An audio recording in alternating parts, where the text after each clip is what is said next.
Good afternoon. It's Monday, the 23rd of February 2015, just after 1 o'clock. Welcome to UK Column News. I'm your host, Brian Gerrish, and with me in the studio, Mike Robinson. Good afternoon. Behind the technical desk, Nick Green. And fairly average weather day in Plymouth, about 9 degrees. We've had some extremely heavy, squally rain showers. Otherwise, it's grey. Bit gloomy, really. Much like the political situation in Britain, and the theme of UK column reports at the moment is that we are watching a steady propaganda drive by the combined three parties, Conservative, Lib Dem and Labour of the United Kingdom, to push the public towards a super coalition in the May elections. More on that in due course. But let's remind ourselves of the quality of Britain's politicians, and what better place to start than a look back to 2012 and Tony Blair. And here we are. This was a Mail report about Tony Blair's priest fixing papal knighthoods for cash. Senior Catholic took up to 50k donations for honours. And it ended up with Father Michael Seed being suspended. He was said to be very sad about what had happened. But we'd just like to say to people, let's keep in mind the quality of the politicians through all three main political parties. Should we trust these people? I think not. Well, to be honest, I just don't know how you can possibly say that, Brian, because Saturday was International Open Data Day. And it's clear that governments right around the world, being led by our very own government, are absolutely pushing for total transparency and open availability of government data. So Open Data Day was on Saturday, as I say, and this has come out of, as I say, it's being led by the British government, but the Ordnance Survey announced that it was going to launch a world-leading digital map as open data and create an engagement hub in London. Right. I'm not quite sure what that is, but anyway, there you go. And apparently this, according to the government, consolidates the UK's reputation as the most advanced country in the world on open data. So let's see what Francis Fraud had to say about this. Well, here we go. As part of the government's long-term disaster for the economy, we are driving an ambitious transparency programme. Open data is a new raw material. Open data is a new raw, keep that in mind, a new raw material. Transparency is an idea whose time has come, and we must keep challenging ourselves to do more. So what's this all about then? Well, actually, do you think perhaps this means that we're going to get more answers to freedom of information requests? I don't think so, Mike, because everybody is reporting there's a close down on freedom of information, and recently in Sheffield, not even the police will investigate a school that's withheld information relating to the safety of children. Well, so, the question is, what is this about? Well, on Saturday actually over the weekend, being held at Hampshire County Council's headquarters was the first open data camp held in the UK. And this, of course, was to coincide with International Open Data Day in the UK. And apparently this event was going to create a marketplace for innovation where participants will share data, write applications, create visualizations, and develop fresh insights, behavioral insights perhaps. Let's get to the nub of this. Transparency, open data, this is a new commodity. Francis Fraud is absolutely right when he says that. This is about government providing government data free of charge to big corporations, because to be quite honest, the quantity of data that is being made available is not there for you and I, because we do not have the computing power to crunch through it. This is for big corporations, the Googles of this world, to get access to profile you and I. It is not for our benefit. Don't let him tell you otherwise. Well, it's absolutely true, Mike. And the other thing, of course, we should remind viewers and listeners that it was Francis Maude, who said that basically as Minister of Transparency, he was going to make sure the government, the Conservative government, was open and honest, except, of course, where it came to meetings behind closed doors with the Cabinet Office and Common Purpose, where Common Purpose was simply creating its own contracts. And what did the Conservative Transparency Office do? It altered the minutes of meetings to try and hide the insider dealing. And of course, Francis Maude was one of the key Conservative politicians who simply refused to tell the truth about those meetings with Common Purpose. So Common Purpose we're going to come back to in a minute. But first of all, let's remind ourselves that over the last couple of weeks, the most amazing hype in the British media, pointing a finger at President Putin and the Russians. President Putin is now the ogre of the world. He is the one ramping up the violence. He is the one creating the wars overseas. And of course, we're all to be very frightened of an invasion by Russian forces. And we're to be particularly frightened of a bombing raid by the Russian Air Force. Now, we have regularly talked about crass journalism, and usually we've pointed a finger at the mainstream papers. But today, I'm afraid we're going to have to say that the local Plymouth Herald wins the prize, because this is the article that's been pushed out over the last day. And what have they got to say? Well, let's qualify the picture. The picture is taken from a Russian aircraft. It's showing two Typhoons escorting, and this is in relation to the press hype over the last 2 weeks, as we say, to do with Russian Bear aircraft. Let's look at the headline. Did Russian bombers fly over the Plymouth area? And where has this amazing news report come from? Well, according to the Plymouth Herald, a woman has accused the government of lying over claims that 2 Russian bombers did not enter UK airspace, and she even witnessed them flying inland. So Sue Bamford is reported in the Herald that she was adamant she saw 2 highly unusual planes flying through a valley in Cornwall, and she knows what she was looking at because she had recently seen some information. So what had this lady seen? Well, almost certainly it was some of this sort of thing. So here we got the BBC pure propaganda producing a plane spotter's guide to Russian military aircraft. But of course, the bears that we're talking about, second from left in that little diagram, are huge aircraft. And for somebody to attempt to say these things have broken into UK airspace and we should be very frightened, utter nonsense.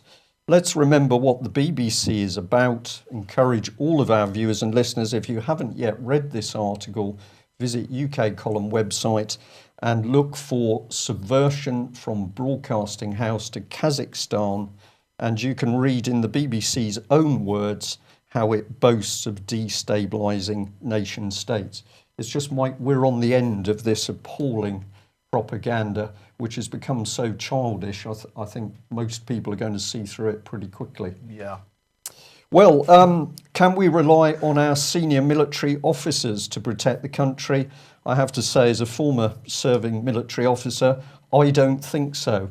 And just have a look at the Telegraph here. We've got General Sir Adrian Bradshaw, NATO's Deputy Supreme Allied Commander in Europe, and he says that Vladimir Putin could try to invade and seize NATO territory. Russian tensions could escalate into all-out war, says this general.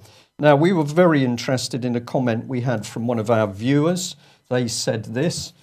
This is essentially what you get when you bleed the Foreign and Commonwealth Office Eastern Research Group of 80% of its experienced Russian hands, appoint charming fresh graduates at desk level and parachute in a non-entity as a foreign secretary. What the person was really saying was misleading, inaccurate propaganda coming straight out of the mouths of one of our senior officers. Well, of course, we've got another senior officer or former senior officer speaking out, and here he is. This is Air Chief Marshal Lord Stirrup, well, former Air Chief Marshal Lord Stirrup, and he said that we should all be very frightened because Russian jets could collide with holiday flights in a dangerous game of chicken to test UK airspace. Mike, this is something out of the Ladybird book of military tactics. Quite unbelievable, ridiculous rhetoric. If I sound passionate, I am. Let's have a look at what he actually said. He told Sky News, the Russians, are becoming more aggressive. These aircraft, Russian Bears, for example, are not going on these very flights simply as joyrides. They're mission rehearsals. These aircraft launch standoff missiles against Western targets, and just as they used to do in the Cold War, they're practicing these profiles. They're testing us. They're testing our defences. They're testing our reactions, and they're engaging to a degree in a game of chicken, and that's very dangerous. And then he came in with, so we're seeing the possibility of mid-air collision, not just with military aircraft, but with civilian airliners. So they're testing us. They're testing us. So probably if we had any aircraft, we'd be testing them. Well, exactly. So let's just take our minds back to this article. It's still exclusive to the UK column, where we pointed out that Britain's strategic defence assessment was carried out behind closed doors with the help of a charity, the Franco-British Council.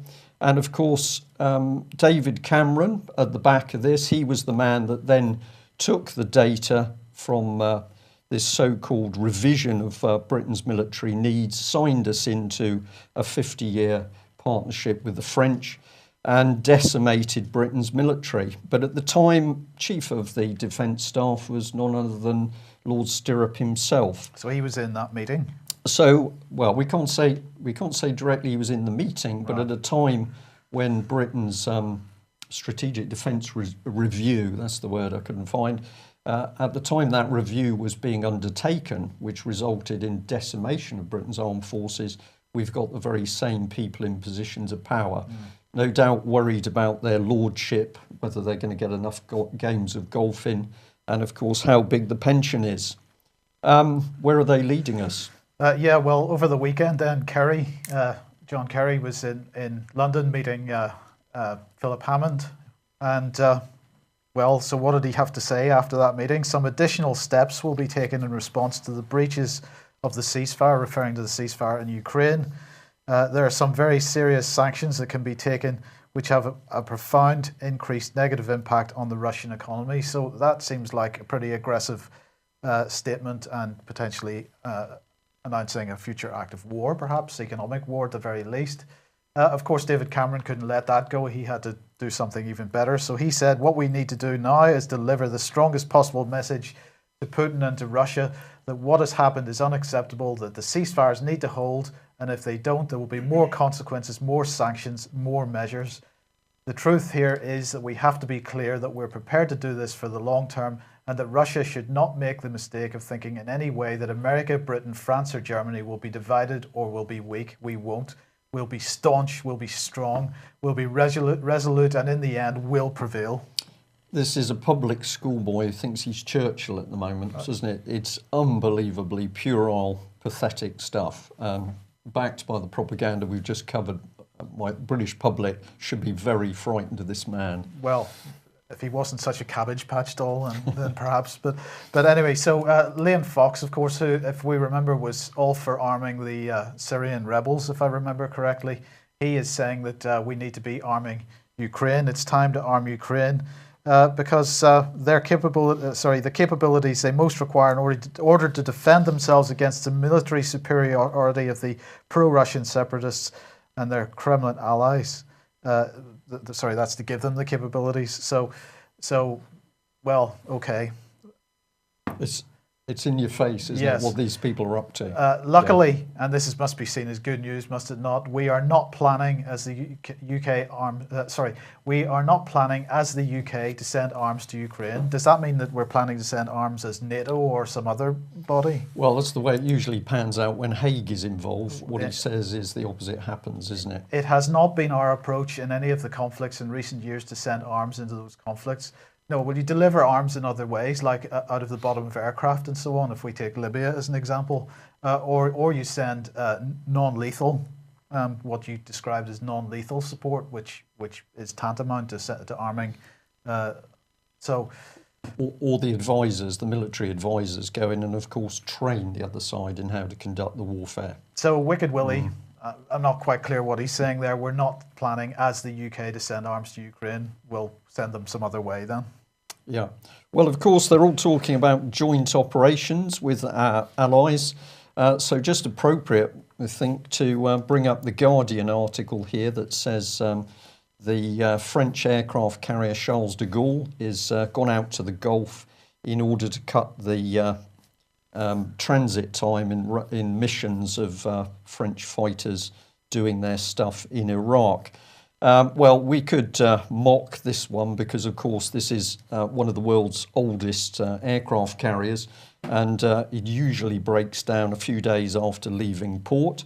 But we have to say the French have an aircraft carrier that indeed has aircraft, which is always an advantage. Well, it's better than us then. Indeed. So what has David Cameron been up to? Well, here he is on in the Telegraph with a video, and he's been boasting that our new aircraft carrier, the latest aircraft carrier, Prince of Wales, is coming along.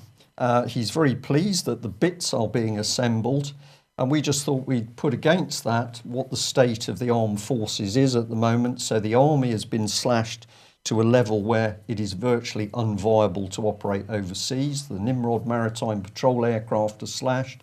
The RAF is slashed to a level they can barely carry out the missions they've got.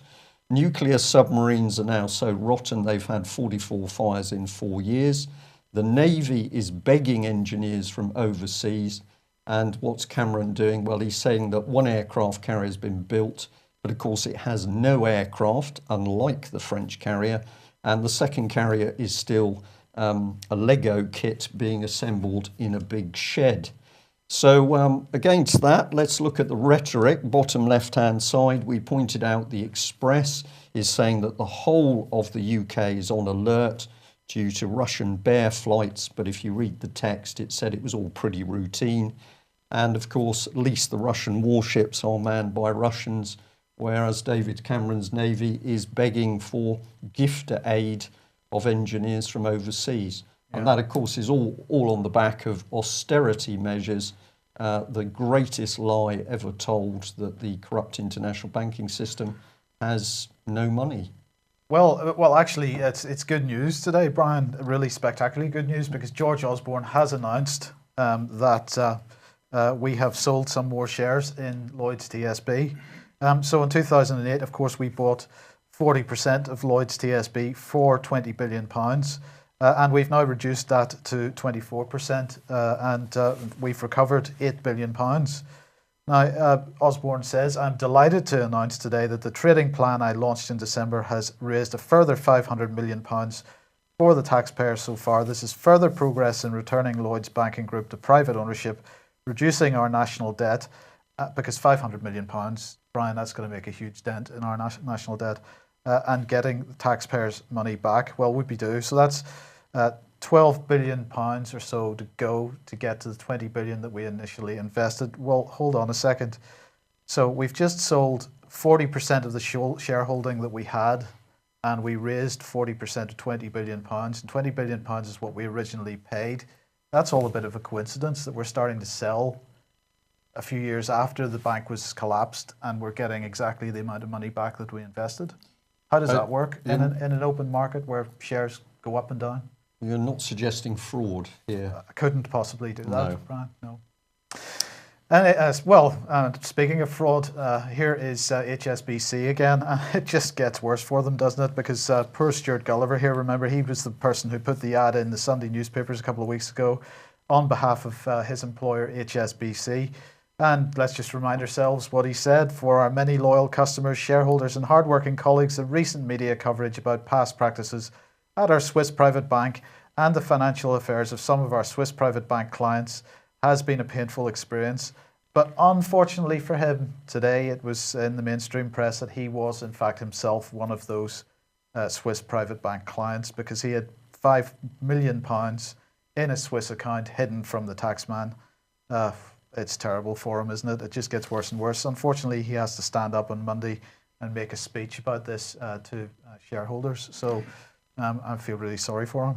Well, we might feel sorry for him. A little bit of a scapegoat while all the rest dive for cover, Mike, I would imagine. Of course, he's not the only man involved, so where are the rest? Well, don't worry. That may well be coming. So he's hoping things are going to get better for them, but of course they aren't. And here we've got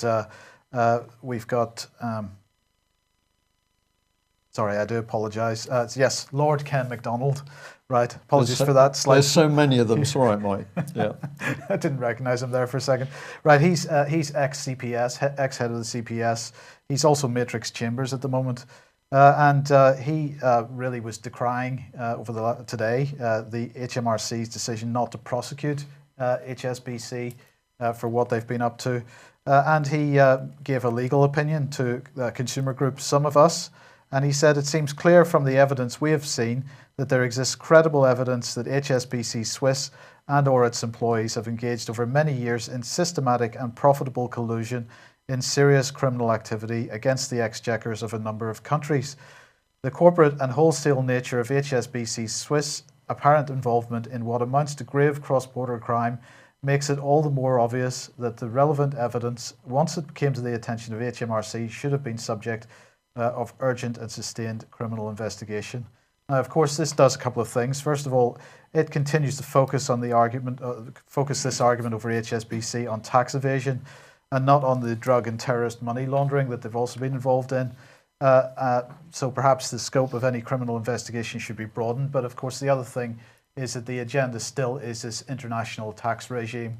And so while we had the corporate tax evasion of the likes of Starbucks and others going back a year now, this is just a continuation of the same policy agenda to bring in a globalized tax regime. And that's really the context I think that this should be seen in. Right. Well, we can trust quality politicians, of course, to sort this mess out, or not? Not. So here we have them, the pair of them, Rifkind and Straw. What's going on here? So these two former foreign secretaries, and they've apparently been exposed for their involvement in a new cash for access scandal. So apparently reporters from the Daily Telegraph and Channel 4 dispatches posed as staff of a fake Chinese firm, and they encouraged these two clowns, perhaps we could call them, to use their positions as politicians on behalf of this fictitious Chinese company in return for £5,000 a day. Now, of course, according to Rifkind, it's quite unrealistic to think that MPs can live on simply £60,000 a year. That would be a terrible thing for them to have to do, and so they need this extra income, and it's perfectly reasonable, and he's going to defend his position as strongly as he possibly can. He's going to fight them with all my strength, is what he said. Now, as Rifkind himself explained to the Today programme this morning, there are countless other MPs, according to politics.co.uk, who are doing exactly the same thing. And perhaps this gives a clue as to what's actually going on here. Now, I am going to ask the question, was this really a sting operation, or are Rifkind and Straw absolutely complicit in this? This looks to me very much like a MP's expenses scandal type of thing. This article in politics.co.uk, sorry Nick, if we can just bring that back up again, really highlighting the fact that this is something, if you look at they're saying, if you look at the register of MPs' interests, you see that the list contains literally hundreds of MPs and peers who have accepted roles which are very similar to the fictional ones offered to Rifkind and Straw. So this is clearly going to blow up into a huge big situation just in time for the election. And I believe what's going on here is that we are looking at a constitutional crisis coming up. This is how it's going to be engineered constitutional crisis is how it's going to be presented in the mainstream press just in time for the election, and it's going to destabilize people in the country and bring in the super coalition. It's going to bring in the super coalition. It's going to bring in the super constitution, which should bring us to what we do about it, basically. Yes. So let's not forget that this weekend, British Constitution Group UK Column Conference in Telford, Shropshire. You need to be there. This is one of the most important things that we've done. Really, yes. And you need to be there. It's happening before the election intentionally. All this other stuff kicking off. Here's a short advert. It's the time for action. The UK Column and the British Constitution Group present their Spring Conference 2015. The networking starts Friday evening, 27th of February, running to late Sunday evening, 1st of March, at the Park Inn, Telford, Shropshire. On-site accommodation available at special rates. Visit www.events.gb.com now and grab your tickets. UKC and BCG members, check your own websites for discount rates. Go on, do it now. This really is the time for action.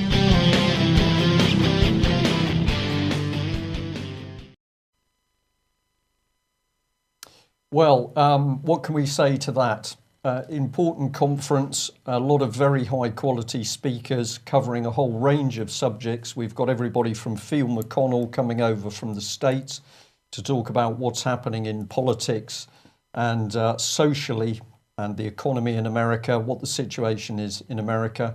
We've got Ian Puddick talking about the sheer brutality of Britain's police, the fraud and corruption, which is now becoming ever more obvious to see. Mike is going to be talking about this massive attack on the British Constitution and the fact we're seeing common law thrown out. We've got speakers talking about what's happening in the court. We're going to be having a look at the importance of private prosecutions, and we're also going to be delving deep into the subject of child abuse, which we believe is very much at the heart of the control of these fraudulent and corrupt politicians. All with a view on what we're doing about it. Indeed. What can we do about it? What must we do about it before this country descends into total anarchy? Well, let's come back to the subject of Mr. Straw, Mr. Rifkin, and remind ourselves of the sort of thing that has appeared through the press before. And interesting to see the two heads together here. So Jack Straw with Gordon Brown. Remember, Gordon Brown helped into power by Scottish communists. He is a man now with immense power as part of the UN. But let's remind ourselves about Mr. Straw, the fact that he's been Home Secretary and Foreign Secretary. And what was he using those positions of power to do? Well, as Justice Minister, he was there trying to gag children who were in care. And our question, which we showed the other day, and we're going to ask it again, is why would any politician want to stop children who were suffering abuse, sexual or physical? Why would any politician want to stop those children from speaking out and alerting the mainstream media? That is a fundamental question. I'll leave our audience to think about that. But the man we're talking about, of course, in that occasion is Jack Straw. Well, what about Mr. Rifkin? Well, we've covered him before, but let's remind ourselves because he's immensely important, sitting as he does on the Parliamentary Intelligence and Security Committee. And this is the panel that oversees all of Britain's state spying secret service organisations. So we've got MI6, we've got MI5, we've got GCHQ. And what we pointed out, of course, is Rifkin, former Foreign Secretary William Hague, David Cameron himself, all pledging allegiance to Israel through Conservative Friends of Israel. And we asked the question, where does their loyalty lie? Well, let's put that into a different context here because top left, we've got Rifkin as just shown. And let's have a look at what Tom Watson has been saying in The Guardian. He says for the chair of the Intelligence and Security Committee to discuss working for a bogus Chinese company is very odd indeed. To be frank, I can't believe ISC members are allowed outside interests. They see more sensitive information than most government ministers. So at least one person worried. But if he's worried about Chinese connections, let's remind ourselves that it was David Cameron signing away Britain's strategic power generation infrastructure between the 16th and 19th of June last year when he was signing secret deals with Premier Li from China. And we'll also remind ourselves, a little bit mucky, but it's a fact, that of course the cousin of Mr. Rifkin is the now deceased Leon Britton, centre, of course, of serious allegations of child abuse. But Mr. Rifkin's got more connections than meet the eye. So apart from being a fundamental person responsible for Britain's national security, he's also got a common purpose. And the direction we should look is OSCE, Organisation for Security and Cooperation in Europe. Here it is. And we thought our listeners and viewers should know that he's part of the panel of eminent persons on that European security project, a common project. So here was one of the OSCE documents which UK Column discovered a few years ago, their Declaration of Common Purpose. And let's see who Mr. Rifkin's friends are. Well, we've got Wolfgang Ischinger, German career diplomat, Trilateral Commission, Council for Foreign Relations. We've got Ivo Viskovic, Serbian ambassador. We've got Tashin Burkoluglu, if I've got that right, Turkish Foreign Service. We've got Jane Harman, former member of Congress, and CIA External Board from 2011 to 13. We've got Sergei Kapanadze, former Deputy Foreign Minister of Georgia. We've got Sergei Karaganov, Russian political scientist, honorary chairman, Presidium of Council on Foreign and Defense Policy. We've got Kasim Tokayev, former Kazakhstan Prime Minister, former Director General to the United Nations. Barbara Hering, former member of the Swiss Parliament. We've got Jean-Marie Kuheno, former UN Under-Secretary General. Veria Vajka Freiberger, former President of Latvia and President of the Club of Madrid. And finally, Alexander Chalyi, former Deputy Minister of Foreign Affairs, President of Grant Thornton, and Foreign Policy Advisor to the President of Ukraine. So the key question is, what is Rifkin's common purpose here? Who is this man? Who is he really working for? Is he working for the safety and security of Britain, or is he involved with a rather different group of people? Well, until we deal with the rot in Parliament, we can expect that children in Britain will not be safe. And we'd like to remind people that brave whistleblower Melanie Shaw from Beechwood Children's Home in Nottingham is still in the private prison, HMP Peterborough, a profit-making prison. We've had no news of her for days. Nobody has received any mail or telephone calls. So it looks like the British state is absolutely hammering Melanie for daring to speak out. We'll remind people that Robert Greene is due back in court on the 4th of next month, 4th of March, for his trial. And we've got to deal with Parliament first, otherwise we can't protect the children. Just one other thing. Sadly, Ian Crane not well today, can hardly speak. He's got some kind of laryngitis or something. So there'll be no Crane Report or Fracking Nightmare tonight. But we hope to do that on Wednesday night instead.